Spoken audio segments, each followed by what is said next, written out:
طب دايما بتجيلي فكره انه انا بخاف قوي لما اوصل سن كبير، احس ان انا عارف. دايما يقول لك كان واحد غني قوي وصل، ولما شاف وصل لاخر الجبل قال لك ايه ده، ويقول لك اللي كان غني قوي واكتئب والحاجات دي.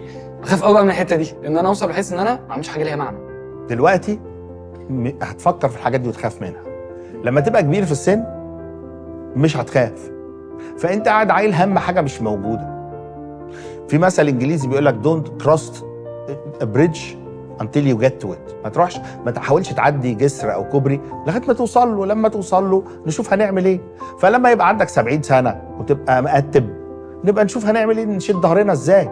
بس مفيش معنى ابدا وانت عندك 25 سنه او 30 سنه يا خبر افرض قتبت، طب فبقيت قصير فالقميص طول عليا. وقته مش وقته.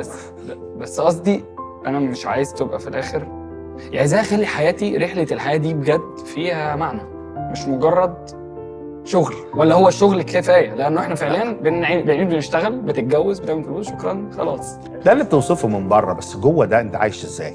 انا هو ده بسأل عليه. بيقول لك مره واحد كان بيجري ورا حرامي سبقه. انت عندك هدف معين، عايز توصل لحاجه معينه، ما تحاولش انك تعديها وتجري. الطموح صدقني برجع للطموح تاني، ما تروحش للطموح الاعمى، ده مش حلو. في وقت تقدر تعمل فيه حاجات، وانت عندك 20 سنه تقدر تعمل حاجات، وانت عندك 40 مش هتقدر، وانت عندك 60 مش هتقدر. اولا ما تعيش سن مش سنك، ما تعملش فيها راجل كده وقور بعصايه وجورنال وكده وانت عندك 20 سنه.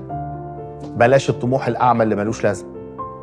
اشتغل جامد شويه اكتر وانت صغير، تتدلعش، عشان هيجي وقت بعد كده هتبقى مش قادر تبذل مجهود فظيع.